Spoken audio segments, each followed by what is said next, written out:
In today's video, we are going to be talking about the hierarchy within a traditional investment bank.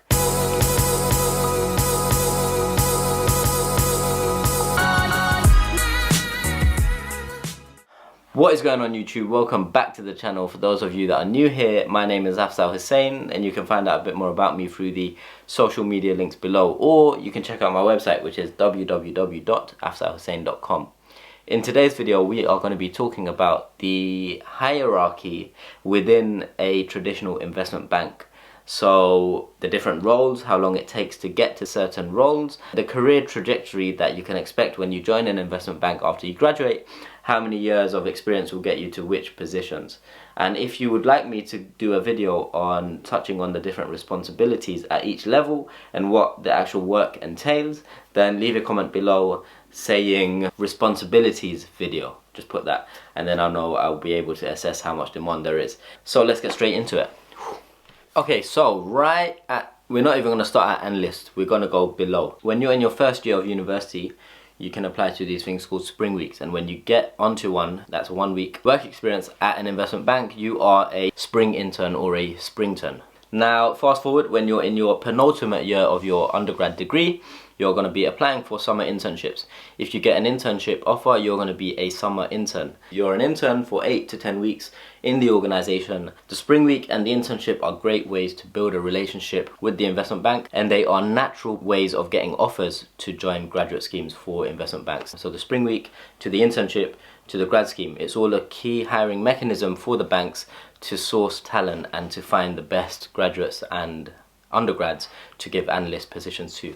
Now when you start in the world of banking and finance or asset management or investment banking, you are going to be an analyst. It really varies between, so some of the investment banking divisions have shorter time periods for analysts to stay analysts, because oftentimes people get sick of it and leave for higher promotions in different companies, and so they've reduced the duration. But if you're an analyst in asset management, you're going to be an analyst for around 3.5 years or 3.25 years, and then you get promoted to associate. Now, one caveat, every promotion is based on the fact that you are good enough. So if you've just done the time frame or just the duration of being an employee at that company, it doesn't mean you're going to get promoted. You only get promoted based on your performance, because investment banking, consulting, asset management, corporate finance, banking and finance in general is very results focused. So you only get promoted based on good or outstanding performance. Now in asset management, you might be an analyst for 3.5 years and then get promoted to associate, whereas in the investment banking division, it's the case where you can be an analyst for 2 years and then get promoted. That's a retention strategy. A lot of companies, they don't want to lose out young graduates who are working 100-hour weeks and then they just leave. And so it used to be 3 years, but now it's 2 years as an analyst and then promoted to associate. Now, once you get to associate, you can expect to be an associate for 2 years in asset management or 3 years. It varies from company to company. 2 to 3 years as an associate. And in investment banking, you can expect to be an associate for around 3 years before you get promoted to the next stage, which is VP, Vice President. Now, some companies have a position just below or above the Vice President, depending on the company. So JP Morgan, for example, they have Executive Director. So VP and ED, two separate things. Both precede or come before being a Managing Director. Now, I want to focus on the Vice President role. So this is where you've done 5 years of work experience in the industry and you're performing strong, you're doing well, and you get promoted to Vice President. Most professionals in the industry are VPs. A small number of partners and Managing Directors, large number of Vice Presidents, and then associates and then analysts. The reason why it's important to think about or to pay attention to the VP role is because when you get to VP stage, you either get there and your career just stays there forever. So it's been going like this: spring intern, summer intern, analyst, associate, VP, and then the trajectory either goes up for a very few number of people and they become MDs, Managing Directors, or it just flattens out for the rest of your career. And that's what happens to most people in banking and finance. They get to VP and it's so tricky. The people that get to MD are those who are truly, like, really passionate about finance, banking, investment management, but they are the top performers and they can They just bring something different to the table. So they stand out compared to all the VPs. Most of the VPs that stay VPs, they just do the day in, day out. They, you know, have a family. They don't want to commit the 100-hour weeks. They want more work-life balance. People that make MD, they keep going hard. They keep going at it. And they, you know, stand out. They make the sacrifices in order to stand out and perform well that most VPs won't do, and so they become the MDs. They bring in the results, they bring in the money, they bring in the revenue to the business, and so only a handful get promoted to managing director. Now you can be a VP normally if you're amazing. Some people go from VP to managing director in 2 years. That's super fast.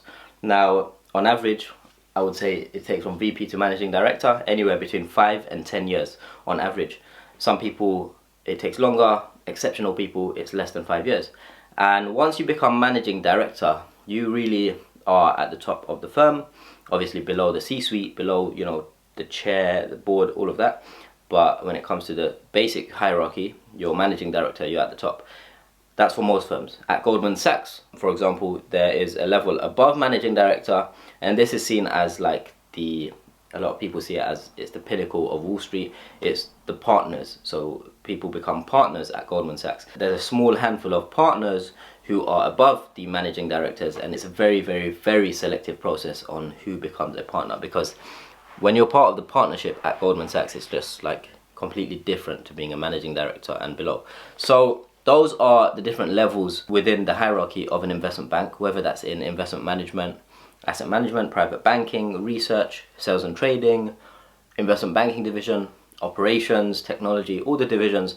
Those are the general timelines you can expect to do in each position, and the reality of, you know, not everyone makes managing director. Most people end up becoming VPs and staying there for the rest of their careers. Some people, they wait around, they want to be MD, they don't make it, and so they go to a different bank or change industry, do something different.